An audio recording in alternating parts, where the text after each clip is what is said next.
Ism నిష్పాక్షికత మానయిజం సమగ్రమైన వార్తలు, innovative కథనాలు, సీనియర్ జర్నలిస్టుల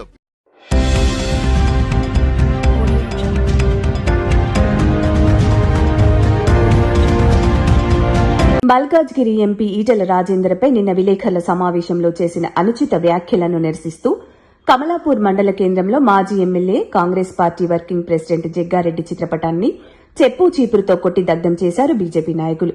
ఈ సందర్భంగా బీజేపీ మండల అధ్యకులు రేఖం శ్రీనివాస్ మాట్లాడుతూ మాజీ ఎమ్మెల్యే జగ్గారెడ్డికి మతి తప్పి ఈటెల రాజేందర్పై అనుచిత వ్యాఖ్యలు చేస్తున్నారని విమర్శించారు. ఈటెల రాజేందర్కు బీజేపీ పార్టీ సముచిత స్థానం కల్పిస్తుందని గుర్తు చేశారు. అడవిలో తుపాకీ పట్టిన ఉద్యమకారుడు ఈటెల రాజేందర్ అని కొనియాడారు. నువ్వు గల్లీలో రౌడీ వల్లే తుపాకీ పట్టుకుని తిరిగిన నీచ చరిత్ర నీదని విమర్శించారు. మాజీ జెడ్పీటీసీ వలిగి సాంబరావు మాట్లాడుతూ జగ్గారెడ్డి అసలు పేరు పెగ్గురెడ్డి అని ఎద్దేవా చేశారు. పాస్పోర్ట్ బ్రోకర్ నువ్వు అని విమర్శించారు. స్వాతంత్ర్య సమరయోధుల భూములు ఆక్రమించుకుని తుపాకీతో బెదిరించిన దుర్మార్గుడివి అని అన్నారు. ఈటెల రాజేందర్ను దూషించడం ద్వారా నీకు కాంగ్రెస్ పార్టీలో పదవి వస్తుందనే అపోహతో ఒక ఉద్యమకారుడిపై అసభ్యకర పదజాలంతో దూషిస్తున్నావని విమర్శించారు. తక్షణమే ఈటెల రాజేందర్ ఇంటికి వెళ్లి క్షమాపణ చెప్పాలని డిమాండ్ చేశారు. ఈ కార్యక్రమంలో మౌటం రమేష్ బాబు, రత్నాకర్, సాంబయ్య, జరిపోతుల రమేష్, తుమ్మ శోభన్ బాబు తదితరులు పాల్గొన్నారు.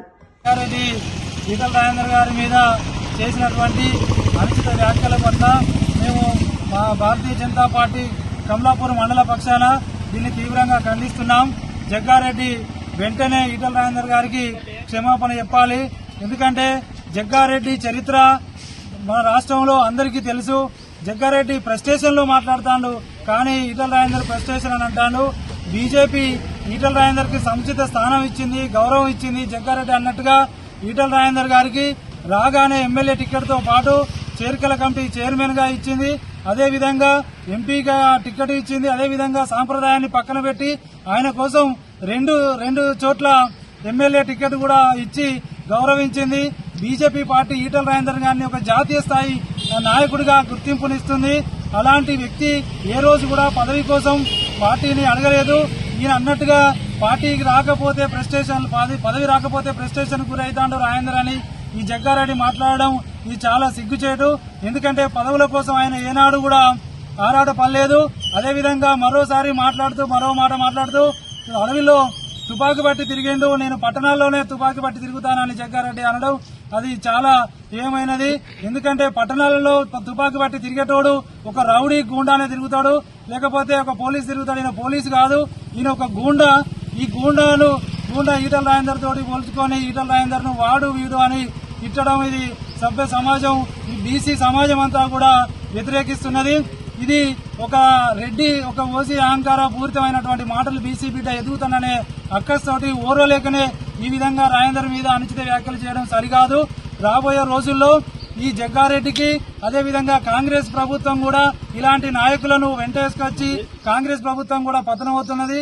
ఈ అనతి కాలంలోనే కాంగ్రెస్ ప్రభుత్వం పతనమవుతున్న విషయం అందరికీ తెలిసిందే.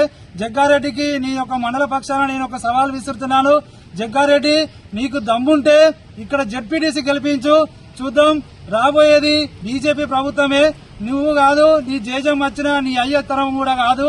ఇక బీజేపీ గెలుపును ఎవరు ఆపరలేదు. ఇప్పటికైనా ఒళ్ళు దగ్గర పెట్టుకుని ఈటెల రాజేందర్ కి ఇంటికి వెళ్లి క్షమాపణ అడగాల్సిందిగా మేము డిమాండ్ చేస్తున్నాం. ఈటెల రాజేందర్ గురించి జగ్గారెడ్డి జగ్గారెడ్డి పెగ్గురెడ్డి తాగిన మైకంలో మాట్లాడినావురా. అసలు నువ్వు పాస్పోర్ట్ బ్రోకరు, నీ కథ ఏందో నీ వ్యవహారం ఏందో చూసే నేను కాంగ్రెస్ పార్టీ పక్కకు పెడితే ఈటెల రాజేందర్ తిడితే నీకేమన్నా పదవి ఇస్తుందని మాట్లాడుతున్నావా? నువ్వు రౌడీ గుండావు, మాకు తెలియదా? నువ్వు ఫ్రీడమ్ ఫైటర్ల భూములన్నీ తీసుకొని ఫ్లాట్లు పెట్టి అమ్ముకొని చలమనైన రౌడీవి తుపాకులు పట్టుకొని నేను తిరిగినా, నేను బెదిరించినా అంటే ఎవరు తిరుగుతారు తుపాకులు పట్టుకొని?